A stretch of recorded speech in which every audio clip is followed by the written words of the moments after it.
Hi, I'm Jenny Buchanan from Blue Beach House Art. Today I'm going to show you how to paint seafoam. Of course, there's lots of different types of seafoam and every wave is different, so it looks different every time. But in today's video, I'm just going to focus on those little wispy bits of foam we see in the shore wash as the waves break onto the sand.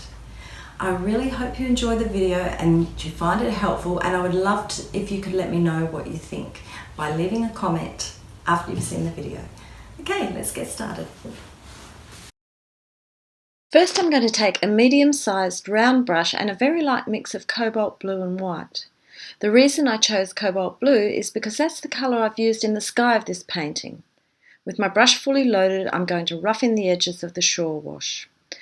Next, using the same colour and a finer round brush, I'm going to make some squiggly lines to represent the areas of seafoam that are floating on top of the water. For this part, try to always use horizontal brush strokes and work in as random a pattern as you can. I always start from the edge of the wave and work inwards so that the bulk of the foam is at the water's edge. As you move up the canvas, further away from the viewer's eye, you want to make your brush strokes thinner and closer together to give the appearance of distance.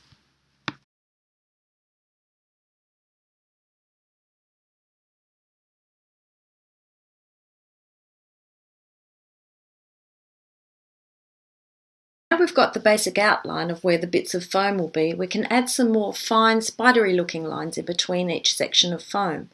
Again, start from the edge of the water as we want this to be the thickest part of the foam. We can also build on the existing lines to create denser areas of seafoam wherever there's a junction in our random pattern of lines. Keep going with the finer lines until you feel the area is sufficiently covered. You can switch to an even smaller brush if that helps get those really tiny lines.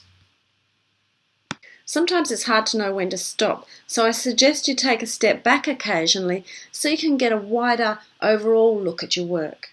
Viewing from a different perspective will help prevent you from overworking the area, as can often happen when you lose sight of the big picture, so to speak. You could also take a photo or turn your canvas upside down to help change your perspective. Next, I'm going to add a shadow that has been cast on the sand by the seafoam at the edge of the water. The colour I'm using for our cast shadow will be a mixture of the sand colour, in this case orange, and its complementary colour, blue. Each section of seafoam that's floating on the water will also cast a shadow. However, this shadow will not be as dark as the one on the dry sand. This is because light can penetrate between the foam on top of the water and its shadow on the sand beneath. Therefore, the colour I'm using is still a mix of the complementary orange and blue, but with less blue. There will be a line of shadow to the bottom and left of each section of the seafoam. This is because our light source, the sun, is at the top right. The distance between the seafoam and its shadow will indicate the depth of the water. In this case, the water is quite shallow, so I'm going to put the two colours fairly close together. As we move up the canvas, and therefore further away from the viewer's eye, there are two things to remember. Firstly, colours become paler as they recede into the distance, so you'll need to add a bit of white to your shadow colour mix to adjust the tonal value. Secondly, in this painting, the underlying background colour is changing from orange to yellow. Therefore, our shadow colour should contain some purple instead of blue, as purple is complementary to yellow. Of course, the easiest way to fix this is to simply add a teeny tiny touch of red or crimson to our existing shadow colour mix. Time to take another step back to see how we're going. Now I'll move back to the shadowed edge of the seafoam next to the dry sand.